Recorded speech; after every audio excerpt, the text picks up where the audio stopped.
A man was wrongly locked up for murder for more than a year. My life will never be the same. Tonight, Channel 9 is digging into the evidence that put Whit Alexander behind bars for 15 months. Our veteran crime reporter Glenn Counts has spent months investigating this story, and he uncovered a witness to the crime mistakenly picked Alexander out of a police lineup. Whit Alexander's dream is to make it big in the music business. It's a love he acquired from his father. So I was into music a lot. But on June 24th of 2018, his life was turned upside down. 25-year-old Mariah Turner was shot and killed at her home on Long Street in East Spencer. Deputies believe Turner was the victim of a shooting during a home invasion.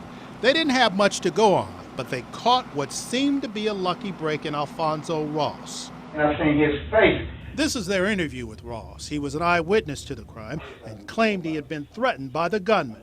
I just know his face. From the police lineup, Ross picked Whit Alexander, who was out on probation for common law robbery and a few other charges. I really didn't take it serious at first. I was just like, yeah, it's a mistake. Alexander was charged with first-degree murder, but he didn't think he'd be in jail that long. Hours turned into days, days into weeks, and months. Did you get to the point where you kind of gave up hope? Yeah, I did. It was hard. Into the picture walked Sam Russell, a retired detective with the Salisbury Police Department. He's now a private investigator who worked with Alexander's defense team. He discovered some significant holes in the prosecution's case. It was just like Alexander claimed that he was in Charlotte when Turner was killed, and there were pictures to prove it, showing him and a buddy walking around the epicenter. Deputies say Turner was shot around 2:15 in the morning. A surveillance camera captured this image of the car they were in at 2:39 a.m. at Brevard and 4th. That's 24 minutes after the murder. We decided to drive the distance from the victim's home to this corner just to see how long it would take. We averaged about 68 miles per hour. 49 minutes and 29 seconds later, we arrived. So by our calculation, the earliest Alexander and his friend could have gotten to Charlotte was 3:28 a.m., give or take. The other hole in the case involves that eyewitness. The thing that really stood out in my mind was the weakness of the prosecutor's case. Charles Everidge is Whit Alexander's civil attorney. On the paperwork from the prosecution, there's a key question. How do you know the defendant committed the crime? The only fact cited that Alfonso Ross was at the murder scene and identified the shooter. But how did he identify the shooter? And I know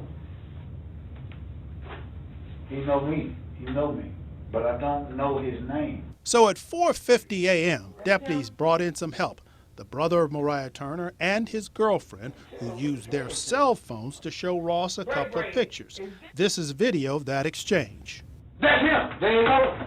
Right there. I can't even tell you how many basic investigation rules that violates. Dr. Seth Stoughton is an associate professor of law at USC. You separate witnesses. You don't allow them to contaminate each other's stories. You certainly don't want to provide suggestive imagery to an eyewitness before having him look at a photo array. An hour after Ross is shown Alexander's picture, he is taken into another room and shown a photo lineup and picks Alexander out. That's him. That's Fabian. That's two of them look just alike, but I think that's him. He picks my client, who he has just seen minutes before on someone's cell phone. They knew it was wrong. Everidge says that violated North Carolina's Eyewitness Identification Reform Act. Although he thought he was comparing the photo array to his memory of the shooter, what he was actually doing, without even realizing it, is comparing the photo array to his memory of the phone. 15 months after Whit Alexander walked into jail, the charges against him were dropped. His legal team believes prosecutors had this evidence and could have dismissed the case much earlier. I'm just appalled by the prosecutor's action. I'm appalled by the Sheriff's Department's action. Alexander has returned to his music and to his 4-year-old son Jeremiah, but he's lost a year of his life, and if he's not guilty, then who is?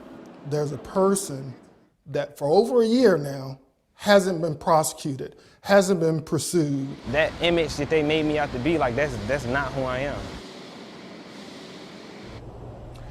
Well, the cameras here at the epicenter saved Alexander's life. We reached out to the Rowan County Sheriff's Office and the district attorney, and they both declined to comment, saying that this is still a pending case. And yes, if you are still wondering about Whit Alexander Jr., they still consider him to be a suspect. Back to you.